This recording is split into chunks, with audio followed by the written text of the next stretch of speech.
ఈరోజు జరిగినటువంటి రాష్ట్ర ప్రభుత్వ కేబినెట్ సమావేశంలో దాదాపు 41 అంశాల మీద ప్రభుత్వం నిర్ణయాలు తీసుకోవడం జరిగింది. వాటిలో శాఖల వారీగా మనం చూసుకున్నప్పుడు ముందుగా హోంశాఖకు సంబంధించి దాదాపు 23 సంవత్సరాలుగా పదోన్నతి అనేటువంటిది లేకుండా కానిస్టేబుల్గా రిక్రూట్ అయిపోయి కానిస్టేబుల్గానే ఉండిపోయినటువంటి దాదాపు 385 మంది కానిస్టేబుళ్ళకి హెడ్ కానిస్టేబుల్ పోస్ట్గా అప్గ్రేడ్ చేస్తూ ఇవాళ నిర్ణయం తీసుకోవడం జరిగింది. ఇది మరి సిరీస్ ఆఫ్ గవర్నమెంట్స్లో ఇది కొంచెం నెగ్లెక్ట్ అయినట్టుగానే కనపడింది. అందుకని గౌరవ ముఖ్యమంత్రి గారు దాన్ని శాఖ రివ్యూలో చెప్పినప్పుడు ఇవాళ క్యాబినెట్ దానికి అప్రూవల్ ఇవ్వడం జరిగింది. 385 కానిస్టేబుల్ పోస్టులని ఆ హెడ్ కానిస్టేబుల్ పోస్ట్గా అప్గ్రేడ్ చేయడంతో వాళ్ళందరికీ కూడా పదోన్నతులు ఇవ్వడం జరుగుతుంది. న్యాయశాఖకు సంబంధించి 2 నిర్ణయాలు తీసుకోవడం జరిగింది. గౌరవ సుప్రీంకోర్టు ఆదేశాల మేరకు కొన్ని పోస్టుల్ని క్రియేట్ చేయమని చెప్పి సుప్రీంకోర్టు ఆదేశాలు ఇవ్వడం జరిగింది. దాని ప్రకారం దాదాపు రాష్ట్రంలోని న్యాయ విభాగాల్లో మొత్తం 21 పోస్టుల్ని క్రియేట్ చేయడం జరిగింది. 21 పోస్టులు ఎలాంటివంటే chief court manager, 5 senior court మేనేజర్లు, 15 కోర్టు మేనేజర్లు, ఇవన్నింటినీ కొత్తగా పోస్టులని క్రియేట్ చేయడం చేస్తూ క్యాబినెట్ నిర్ణయం తీసుకోవడం జరిగింది. దాంతోపాటు న్యూఢిల్లీలో ఏపీ భవన్లో మనకి అడ్వకేట్ ఆన్ రికార్డ్ కార్యాలయంలో ఆఫీస్ మేనేజర్ పోస్ట్ అనేటువంటిది ఒకటి కొత్తగా క్రియేట్ చేయడం జరిగింది. ఇక పంచాయతీరాజ్ గ్రామీణాభివృద్ధి శాఖకు సంబంధించి ఒక 20 పోస్టులు అన్యూటిలైజ్డ్గా ఉన్నటువంటి 20 పోస్టులని సప్రెస్ చేస్తూ నూతనంగా అవసరం ఉన్న చోట, ప్రధానంగా రీసెర్చ్ సంస్థల్లో అవసరం ఉన్న చోట 20 కొత్త పోస్టులని క్రియేట్ చేస్తూ నిర్ణయం తీసుకోవడం జరిగింది. దాని డీటెయిల్స్ కూడా మీకు ఇవ్వడం జరుగుతుంది. దెన్ ఇండస్ట్రీస్ అండ్ ఇన్ఫ్రాస్ట్రక్చర్కి సంబంధించి రామాయపట్నం పోర్టుకు సంబంధించి ఈపీసీ విధానంలో మనం గ్రీన్ఫీల్డ్ పోర్టు నిర్మాణం చేస్తున్నప్పుడు గతంలో ఇచ్చినటువంటి శాంక్షన్ల అమౌంట్లోనే విత్ ఇన్ ది లిమిట్ కొన్ని అదనంగా ఇవ్వాల్సినటువంటి పరిస్థితులు వచ్చినాయి. ఎందుకు అనంటే ఎన్విరాన్మెంటల్ ఇంపాక్ట్ అసెస్మెంట్ చేసినప్పుడు వారు కొన్ని సూచించారు. మనం ఎక్కడైతే డ్రెడ్జింగ్ చేస్తున్నామో, డ్రెడ్జింగ్ చేసిన మట్టిని ఇసుకని వేయాలనుకుంటున్నామో అక్కడికి కాకుండా అదనంగా ఇంకా కొద్దిగా దూరంగా వేయాలి. ఇక్కడ 20 మీటర్లే లోతుంది సముద్రం, అక్కడికి వెళ్తే 30 మీటర్ల వరకు ఉంటుంది. సో భవిష్యత్తులో అది తిరిగి వచ్చే అవకాశం ఉండదు అని సూచించడం మూలన ఆ ఎక్స్ట్రా డిస్టెన్స్ పోవడం జరుగుతుంది. అట్లనే అక్కడ ఉన్నటువంటి సాయిల్ క్వాలిటీ కూడా డిఫరెన్స్. ఈ 2 కారణాల చేత దాదాపు అదనంగా 354 కోట్ల రూపాయల అదనపు భారం పడుతూ ఉంది. దానికి కూడా అనుమతిస్తూ తీసుకోవడం జరిగింది. అయితే టోటల్ ప్రాజెక్ట్ కాస్ట్లో మాత్రం మార్పు లేదు. అందులోనే ఈ అమౌంట్ అడ్జస్ట్ అవ్వడం జరుగుతూ ఉంది. మీకు డీటెయిల్ నోట్స్ ఇస్తాం. 354 కోట్ల 23,81,192 అంత డీటెయిల్ ఇస్తాం. ఇక అగ్రికల్చర్ అండ్ కోఆపరేషన్కి సంబంధించి మార్క్ఫెడ్ ఎన్డీసీసీ నుంచి 1800 కోట్లు ఫ్రెష్ వర్కింగ్ క్యాపిటల్ లోన్ తీసుకోవడం కోసం, గవర్నమెంట్ గ్యారంటీ కోసం ఇవాళ క్యాబినెట్ అప్రూవల్ ఇవ్వడం జరిగింది. ఆర్ఎండ్బికి సంబంధించి కీలకమైనటువంటిది కేంద్రంలో మనకు ఉన్నటువంటి ఏపీ భవన్గా ఇప్పటిదాకా మనం పరిగణ తీసుకోబడుతున్న దగ్గర 11.53 ఎకరాలు. మీ అందరికీ తెలుసు, మనకి ఆంధ్రప్రదేశ్ ఉమ్మడి ఆంధ్రప్రదేశ్ నుంచి వచ్చిన భూమిని మనము పంచుకున్నప్పుడు మనకి ఈ 11.53 ఎకర్స్ రావడం జరిగింది. దాంట్లో 124.5 కోట్లతో కొత్తగా భవనాన్ని నిర్మించాలి అనేటువంటిది తీసుకోవడం జరిగింది. దాన్ని నేషనల్ బిల్డింగ్ కన్స్ట్రక్షన్ కార్పొరేషన్కి అందివ్వాలని చెప్పేసి అనుమతి ఇవ్వడం జరిగింది. ఇది కేంద్ర ప్రభుత్వ సంస్థ. ఎన్బిసిసికి ఇవ్వాలి అనేటువంటిది బ్రాడ్గా. ఎట్లా ఏంటి డిజైన్స్ అవన్నీ కూడా ఎన్బిసిసితో ప్రాథమికంగా ఎస్టిమేట్లు మనేసింది 124.5 crores. సో ముఖ్యమంత్రి గారు చాలా డీటెయిల్డ్గా చెప్పారు. ఆంధ్రప్రదేశ్ కల్చర్ రిఫ్లెక్ట్ అయ్యేటట్టు భవనం డిజైన్లు ఉండాలి, ఆంధ్రప్రదేశ్ అవసరాలకు ఉపయోగపడేటట్టుగా ఉండాలి, at the same time all modern facilities, conferences ఉండాలి, మెయింటెనెన్స్ ఖర్చులు తగ్గేటట్టుగా కూడా, లేకపోతే ఏ రకంగా దాన్ని కొంత ఇతరుల వినియోగం, కొంత ప్రభుత్వంకి భారం తగ్గించే రకంగా డిజైన్ చేయొచ్చు కూడా చూడమని చెప్పి ముఖ్యమంత్రి గారు సలహా ఇవ్వడం జరిగింది.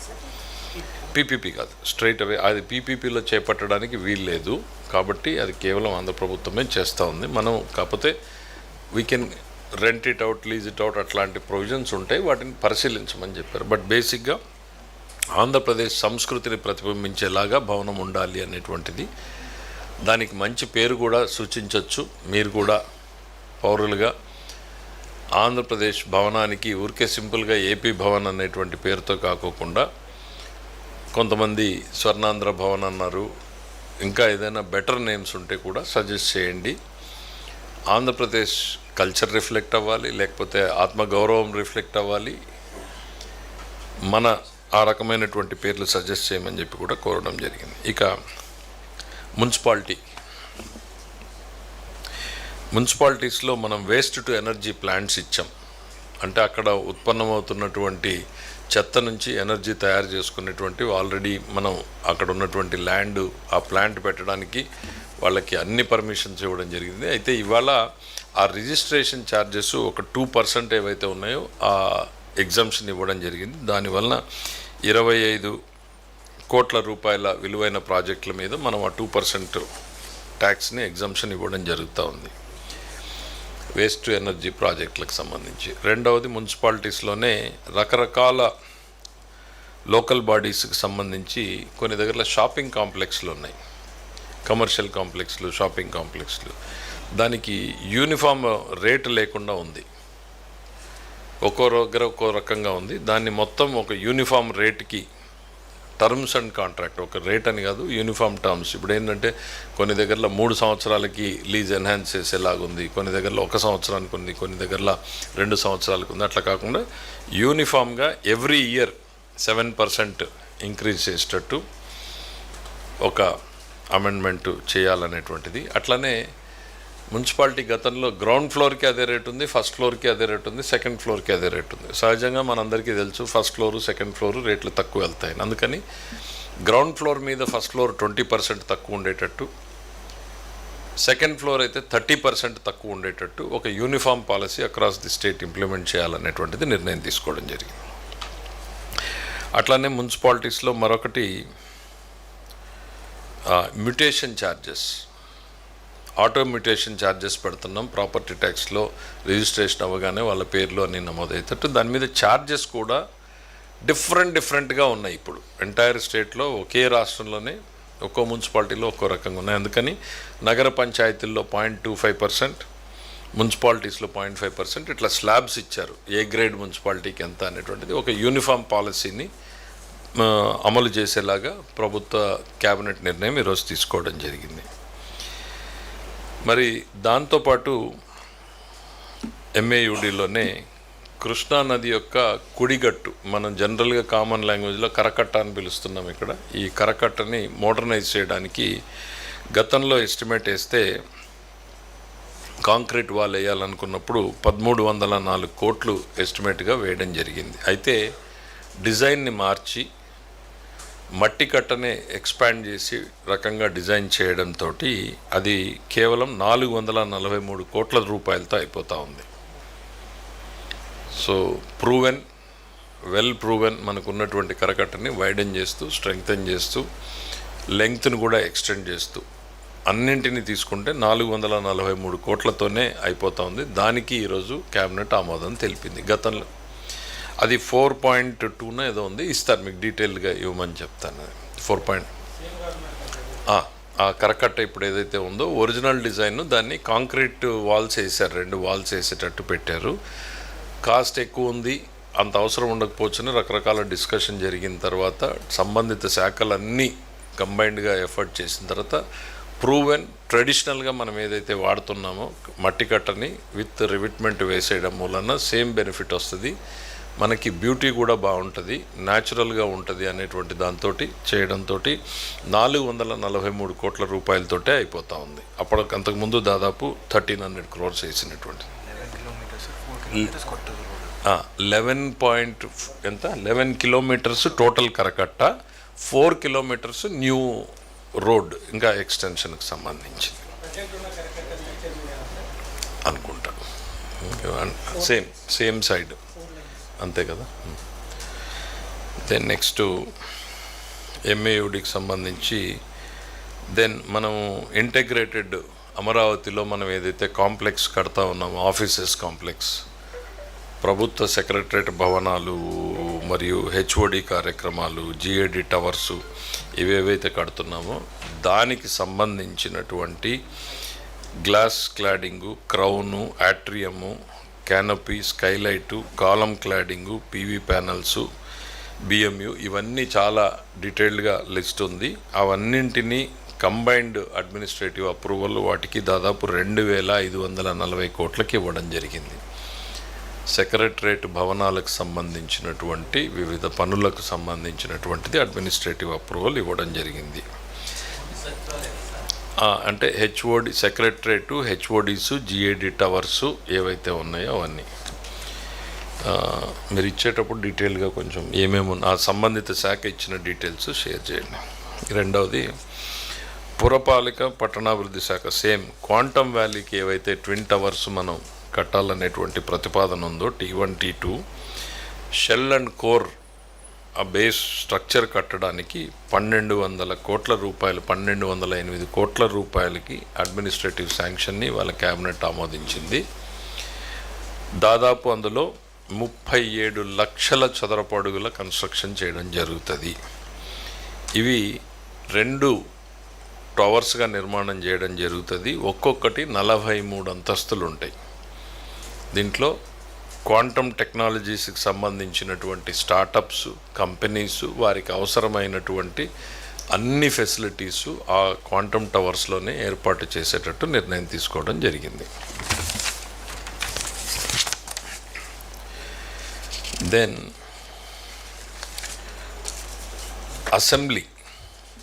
అసెంబ్లీ బిల్డింగ్కు సంబంధించి ఆ స్పైర్, సెంట్రల్ స్పైర్ అనేటువంటిది పిలుస్తారు. ఆ central spire, parking ring, approach bridges ఇవన్నింటికి కలిపి దాదాపు 798 కోట్ల రూపాయలకి అడ్మినిస్ట్రేటివ్ శాంక్షన్ ఇవ్వడానికి క్యాబినెట్ ఆమోదం తెలిపింది.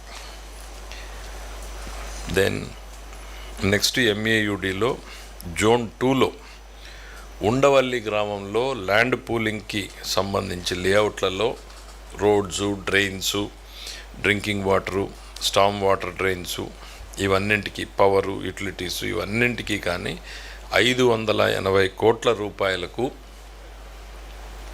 పరిపాలన ఆమోదం తెలపడానికి క్యాబినెట్ ఆమోదించడం జరిగింది. మీకు తెలుసు ఉండవల్లి లేట్ ఎక్విజిషన్ అయింది. ఆ ప్రాంతంలో చేపడుతున్నటువంటి developmental trunk infrastructure plus other infrastructure అన్నింటికీ కూడా కలిపి 580 కోట్ల రూపాయలకి పరిపాలన అనుమతి ఇవ్వడం జరిగింది. దెన్ సిఆర్డిఏ లోపల N10 నుంచి N13 వరకు ఉన్నటువంటి జంక్షన్కి అండర్ గ్రౌండ్ కేబుల్స్కి రీరూటింగ్ చేయడానికి సవరించిన అంచనా గతంలో 1082.44 కోట్లుంటే అది ఇవాళ 1180.54 కోట్లు, అంటే దాదాపు 100 కోట్ల రూపాయలు అదనంగా పెంచడం జరిగింది. దానికి పరిపాలన అనుమతికి ఇవ్వడానికి క్యాబినెట్ ఆమోదం తెలిపింది. మరి అట్లానే గతంలో సిఆర్డిఏకి సంబంధించినటువంటి భూముల్ని రెవెన్యూ శాఖకు ఆన్ పేమెంట్ ఇవ్వడం జరిగింది. ఆ పేమెంటు ఇవ్వకపోవడం వలన ప్లస్ పాలసీ నిర్ణయం ప్రకారం కూడా ఆ భూముల్ని తిరిగి సిఆర్డిఏ వెనక్కు తీసుకోవడానికి ఈరోజు క్యాబినెట్ అనుమతిని ఇవ్వడం జరిగింది. దెన్ ల్యాండ్ పూలింగ్ స్కీమ్ కింద రైతులు కొన్ని ప్రాంతాల్లో యాన్యుటీ అమౌంట్ని పెంపు కొంత కోరారు. ప్లస్ వాళ్ళ అప్పుకి కట్ ఆఫ్ డేట్ ఏదైతే ఉందో దానికి సంబంధించినటువంటివి కొన్ని ఎక్స్టెన్షన్స్ అడుగున్నారు. So land pooling scheme effective implementation కోసం అవన్నింటికి కూడా క్యాబినెట్ ఆమోదం తెలపడం జరిగింది.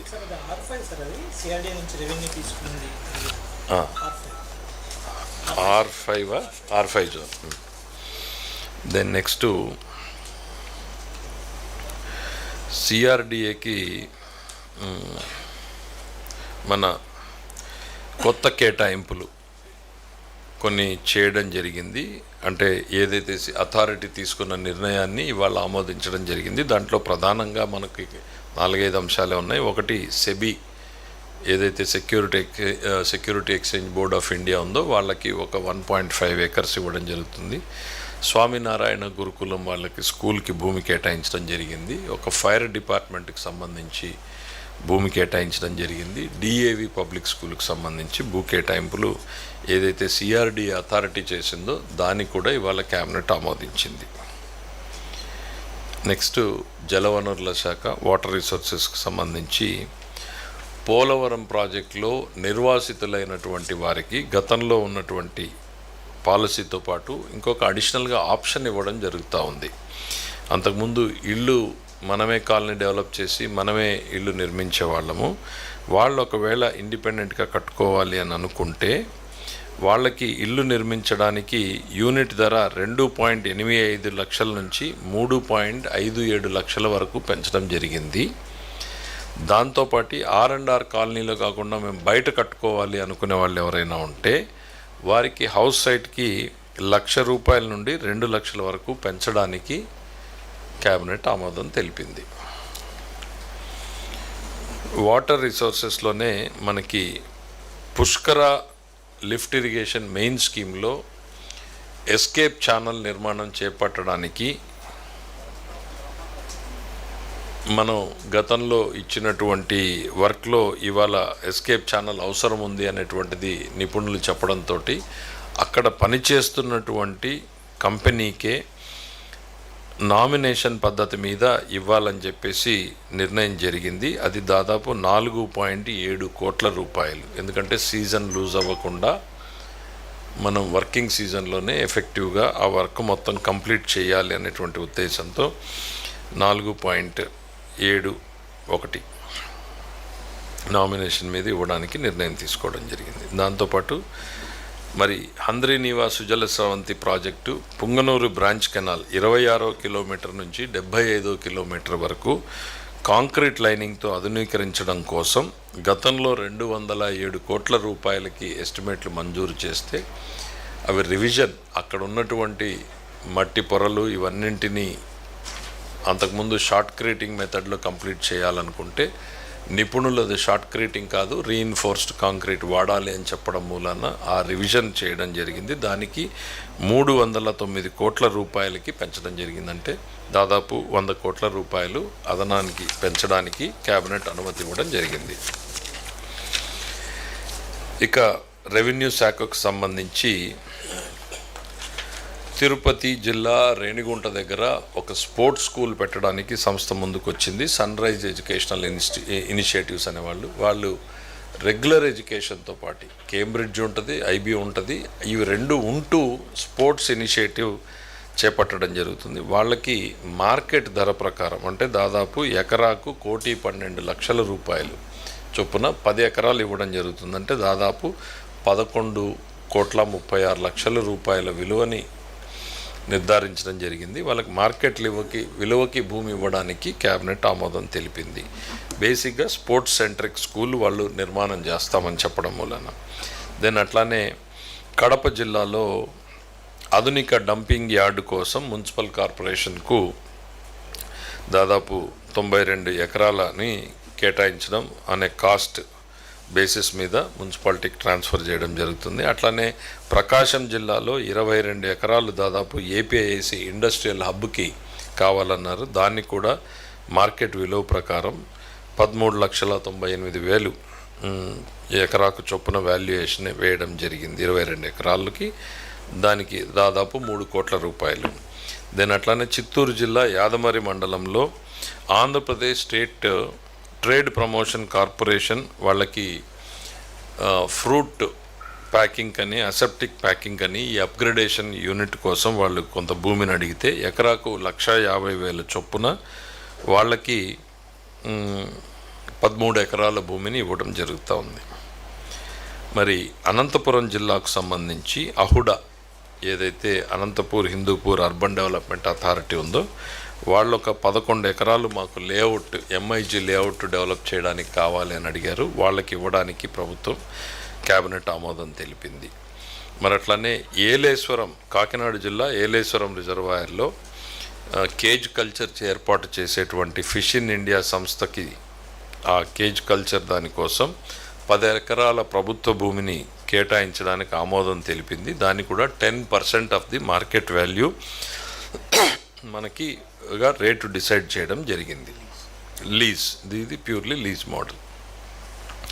దెన్ కాకినాడ అర్బన్లో ప్రభుత్వ భూమిని కోర్టు కాంప్లెక్స్కి, కోర్టు రెసిడెన్షియల్ అకామిడేషన్ పర్పస్కి వాళ్ళకి దాదాపు ఒక 50 సెంట్లు ఆ రకంగా వివిధ అవసరాల కోసం వాళ్ళకి భూమిని కేటాయింపు చేయడం జరిగింది. మరి విజయనగరం జిల్లా మరియు ఒంగోలు జిల్లా, మచిలీపట్నం, ఒంగోలు జిల్లా మరియు కర్నూలు జిల్లా, తూర్పుగోదావరి జిల్లా, ఏలూరు, పార్వతీపురం, మన్యం ఇవన్నింటిలోనూ తెలుగుదేశం పార్టీ కార్యాలయాల నిర్మాణాలకు చొప్పున అడిగినప్పుడు యాజ్ పర్ ది పాలసీ 33 సంవత్సరాలకి లీజ్ ప్రాతిపదికన ఇవ్వడం జరిగింది. దీంతోపాటు కృష్ణా జిల్లాలోని మచిలీపట్నం టౌన్లో 1.5 ఎకరాల ప్రభుత్వ భూమిని భోగరాజు పట్టాభి సీతారామయ్య మెమోరియల్ ట్రస్ట్కి లీజ్ ప్రాసెస్న, ఎందుకంటే ఆయన ఆంధ్రా బ్యాంక్ ఫౌండరు, సో వాళ్ళు అక్కడ ఆయనకి స్మృతిగా నిర్మాణం చేపట్టాలంటే లీజ్ బేసిస్ మీద ఇమ్మని చెప్పి నిర్ణయం తీసుకోవడం జరిగింది. అన్ని దగ్గరలో 1 ఎకర్ అనుకుంటా, కాదు కదా, 2 ఎకర్స్ ఒక దగ్గర, 1.61 ఎకర్స్ ఒక దగ్గర, 2 ఎకర్స్ ఒక దగ్గర, 1.5 ఎకర్స్ ఒక దగ్గర, 1.5 ఎకర్స్ ఒక దగ్గర, 2 ఎకర్స్ ఒక దగ్గర, 2 ఎకర్స్ ఒక దగ్గర, average that is the lease. Then మన పరిశ్రమలు, వాణిజ్యం సంబంధించి కొప్పర్తి ఇండస్ట్రియల్ ఎస్టేట్లో ఏపీఐఐసి చేపడుతున్నటువంటి డ్రింకింగ్ వాటర్ అండ్ ఈ ఇండస్ట్రీస్ వాటర్కి సంబంధించి ఆల్రెడీ వాళ్ళు వర్క్స్ చేస్తూ ఉన్నటువంటి దానికోసం లోన్ తీసుకునేటువంటి దానికి వెళ్తే దానికి 75 కోట్ల రూపాయల రుణం తీసుకోవడానికి వాళ్ళు ప్రపోజల్స్ పెడితే దాన్ని రాటిఫికేషన్కి రావడం జరిగింది. దాన్ని రాటిఫికేషన్ చేయడం జరిగింది. దాంతోపాటు సత్యసాయి జిల్లాలో కేంద్ర ప్రభుత్వ సంస్థ డిఆర్డిఓ తరఫున వాళ్ళు చేపడుతున్నటువంటి డిఫెన్స్ పరిశ్రమ కోసం 350 ఎకరాలు ప్లస్ 300 దాదాపు 600 ఎకరాలు కేటాయింపు కావాలి అనేటువంటిది కేంద్ర ప్రభుత్వ సంస్థ డిఆర్డిఓ అడిగితే దాన్ని కేటాయించడానికి ఇన్ ప్రిన్సిపల్గా క్యాబినెట్ ఆమోదం తెలిపింది. దెన్ పోర్ట్స్కి సంబంధించి శ్రీకాకుళం జిల్లాలోని బుడగట్లపాలెం, అనకాపల్లి జిల్లాలోని పూడిమడక, ప్రకాశం జిల్లాలోని కొత్తపట్నం 3 ఫిషింగ్ హార్బర్ల నిర్మాణానికి రివైజ్డ్ అడ్మినిస్ట్రేటివ్ శాంక్షన్ ఇవ్వడం జరిగింది. అది అంతకుముందు గతంలో 1150 కోట్లకు ఉంటే ఇవాళ 1586 కోట్లకి రివిజన్ చేయడం జరిగింది. దాదాపు 12,700 మంది మత్స్యకారులకు జీవనోపాధికి ఈ ఫిషింగ్ హార్బర్లు డైరెక్ట్గా ఉపయోగపడతాయనేటువంటిది భావించి ఈ ప్రభుత్వం ఈ నిర్ణయం తీసుకోవడం జరిగింది. దాదాపు 2,500 ఫిషింగ్ నౌకలకి ఇది ఉపయోగకరంగా ఉంటుంది. దెన్ అగ్రికల్చర్కి సంబంధించి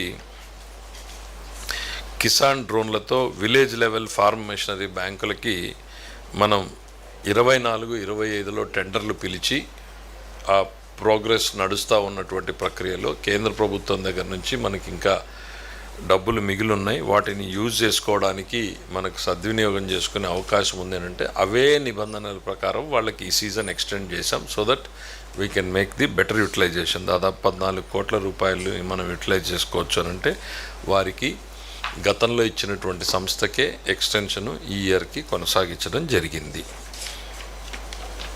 నెక్స్ట్ ఎనర్జీ, దీంతో డిస్కామ్స్కి ఏదైతే ఆర్ఈసీ నుంచి లోన్ 7,000 కోట్ల రూపాయలకి లోన్ తీసుకోవడానికి ప్రభుత్వం షరతులతో కూడినటువంటి హామీ ఏదైతే ఇచ్చిందో దాన్ని ఎక్స్టెన్షన్ చేయడం జరిగింది. ఇవి బ్రాడ్గా ఇవాళ క్యాబినెట్లో తీసుకున్నటువంటి నిర్ణయాలు. Thank you. మీకు డీటెయిల్ నోట్ ఇవ్వడం జరుగుతుంది. ఇంకేమన్నా క్లారిఫికేషన్ అవసరమైతే commissioner, let me complete my briefing first. Me informal discussion చాలా చెప్పొచ్చు, కానీ ఇన్ఫార్మల్ బ్రీఫింగ్ చాలా ఉంటుంది. బట్ డెఫినెట్గా క్యాబినెట్కి సంబంధించినటువంటి ప్రధానమైనటువంటి 41 అంశాలు అవి. మంత్రుల పర్యటన అనేటువంటిది మీరు చూసుంటారు. మంత్రులు మార్నింగ్ ఫ్లైట్ దిగిన తర్వాత 1.5 అవర్లోనే ప్రోగ్రామ్ స్టార్ట్ అయినాయి. వాళ్ళెవరూ అక్కడ రిలాక్స్ అవ్వడానికో ఇంకో రకంగా కాదు. చాలా మంత్రుల ఫీడ్బ్యాక్ కూడా వాళ్ళందరూ కూడా క్యాబినెట్లో ఇవాళ ముఖ్యమంత్రి గారు చెప్పారు, వెళ్ళే ముందు కూడా చెప్పారు. ఆల్రెడీ కొద్దిమంది మంత్రులు నోట్ కూడా రెడీ చేశారు. ఆ పర్యటనలో వాళ్ళ ఇంట్రెస్టింగ్ అనిపించిన అంశాలు, వాళ్ళు నేర్చుకున్నటువంటిదో ఇంప్లిమెంటబుల్ ఐటమ్స్ ఇండివిజువల్గా ఒక్కో మంత్రి ఒక్కో రిపోర్ట్ ఇవ్వడం జరుగుతుంది. కంబైన్డ్గా అందరూ కలిసి కూడా ఒక రిపోర్ట్ ఇవ్వడం జరుగుతుంది. ఆల్రెడీ 1-2 మంత్రులు అయితే వాళ్ళ రిపోర్ట్ని కూడా రెడీ చేసేసారు. ఇవాళ బేసిక్ డ్రాఫ్ట్ రెడీ చేయడం జరిగింది. ఈ లేదు, అది డిఫరెంట్ ప్రోగ్రామ్. గవర్నమెంట్కి ప్రభుత్వానికి మంత్రులు ఒక పర్యటనకి వెళ్ళారు అని అంటే దానివల్ల what is the benefit to the state, what is the new learning అనేటువంటిది మనం చూస్తాం. సో 1-2 మంత్రులు ఆల్రెడీ రెడీ చేశారు. మిగిలిన వాళ్ళు కూడా రిపోర్ట్స్ ఇవ్వడం జరుగుతుంది.